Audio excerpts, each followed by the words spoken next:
The greatest untold story of 2018 was this movement that rose up, putting country over party, the right and left coming together to unrig the system. 23 major political reform wins, the most in American history. In Michigan, one of the most inspiring reform stories emerged. In November 2016, Katie Fahey, who's in her 20s, took to Facebook and asked the people of Michigan if they were interested in fighting the problem of gerrymandering. And the response from the grassroots was overwhelming. When I hit send, I certainly did not think that it would lead to me running a campaign or, 16,000 individual donors, 10,000 volunteers, and then ultimately millions of people who ended up voting for this. Really going up against the status quo in Michigan and the entrenched politicians and being able to actually make a really big change. And it was all because of a Facebook post and actually trying.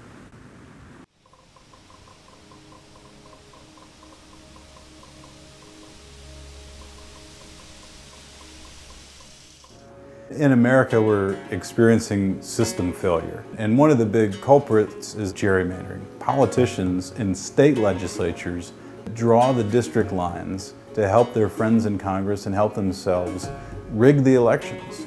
And when the politicians draw the maps designed to keep those same politicians in place, they have no reason to compromise. They play to a base, they play to the extremes on the right and the left. Gerrymandering goes way back in American histories. That's always been the bread and butter of American politics. However, technology caught up, and suddenly you could use some really sharp and excellent tools to create districts that would get an iron grip on power in a way that was harder prior to having the fancy computers that could create some fancy districts. Well, you can cut up a river, figure out what to do in a way that you couldn't do that previously.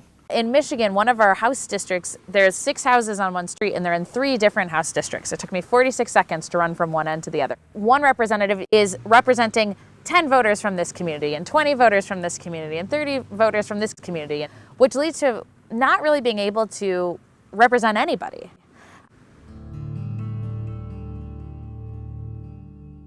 In 2016, Michigan behaved really interestingly. In the primaries, we ended up voting for Bernie Sanders, which was not expected. And then in the general election, we ended up voting for Donald Trump, which was not expected either. That was actually the 2 candidates that a lot of my friends and family were really energized by. Those 2 candidates had something in common, was kind of their core messages. Bernie Sanders was the political revolution, and Donald Trump's was drain the swamp. To me, both of those things kind of meant, we're sick of the status quo and we really need a drastic change. And I thought, I wonder if my friends who voted for Donald Trump and Bernie Sanders would also care about gerrymandering, because that's a different way to drain the swamp. And so I went onto Facebook and I made a post. Hey, I'd like to take on gerrymandering in Michigan. If you want to help, let me know, smiley face. And to my surprise, a lot of people end up sending me messages and they started saying, Katie, what's the plan? And I was like, oh no, I don't know.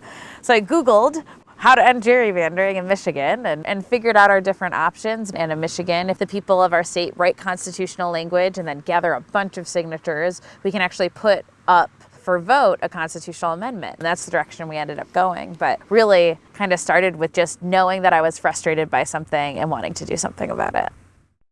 The average person does care that our political system is screwed up. I mean, it's probably one of the main reasons why people don't participate in it is because they're so annoyed with how broken it is. But I'm hoping that now we can show that not only when we do care, you're not alone, but that we can make a lot of progress together. And so many people came up to me and said, I just never knew that I could. I knew that I was upset about it, but I wasn't sure what I could do. And this opportunity has provided something where I can actually do something about these things I really do care about.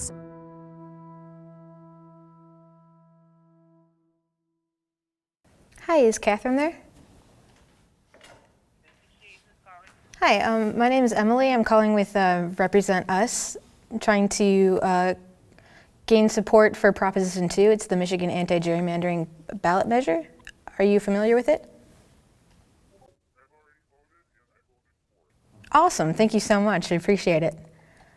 My name is Emily Watisha. I'm a hardware design engineer. I work for a tier 1 supplier in the automotive industry. I don't know. I got into this political stuff not because of like a passion or anything. It just kind of felt wrong to sit by and do nothing.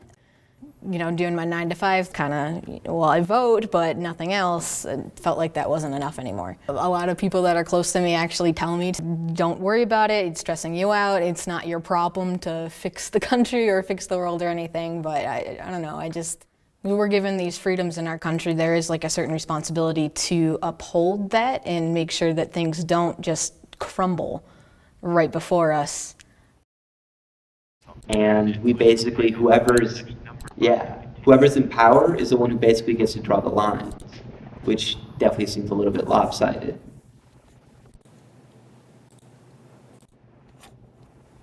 Absolutely, thank you for picking up, Greg, appreciate it. You too, thank you very much. What was your experience at Hong Kong? Pretty good so far. People are pretty receptive to it. It can be a little bit laborious, but I mean, I think it's kind of the same as when you have to eat your vegetables. That not everybody wants to do it, but you know, it's better for you. You feel better by doing it, and you know that you're helping people out there. Just like, you know, cleaning up any mess, you got to start somewhere. Even if it's just that little bit. With Voters Not Politicians, the few hundred volunteers they have, they got 400,000 signatures, and that's insane. But that shows how a very small amount of people can really shake things up. It ended up being 4,000 of us who gathered these signatures, but if just 1 or 2 of us had, it never would have happened. So it took the people going around the politicians to make change happen. In Michigan, leaders emerged, everyday people all across the political spectrum, from Emily in Detroit to Katie Fahey and her group leading the way. You can always find a small group of reasonable people across the political spectrum that can agree on a problem, can build a solution together, and can win.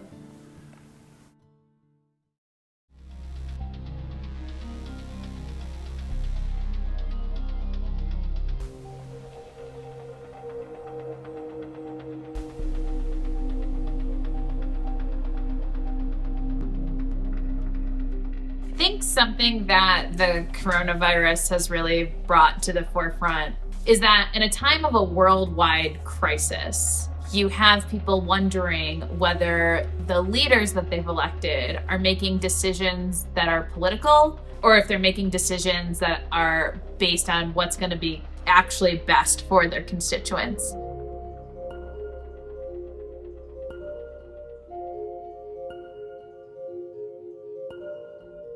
This year, before the coronavirus pandemic, you saw a lot of effort in Oklahoma, Nebraska, Arkansas. In New Hampshire, the legislature on a bipartisan basis passed a really great redistricting reform bill. In Virginia, lawmakers also passed redistricting reform. But all of that has been on hold because of the coronavirus. But if that doesn't happen, then I think a lot of the focus will shift from trying to fix how redistricting is done to getting people to participate in redistricting in 2021 when maps are next redrawn. Putting in effort now has a ramification of being able to impact the next 10 years worth of elections. Part of why gerrymandering has become such a critical issue is because of how precise the maps can now be drawn because of the amount of data and information that is available on every single voter. Citizens also have access to a lot of that data and to actual tools where we can go in and draw these maps as well. Instead of my city being divided into 4 different congressional districts, we want to be in one so our voices can actually be heard. If you go back 15 years ago, nobody understood what gerrymandering was. Now, when you talk to people, everybody, whether they're Democrat or Republican, understands that something is broken.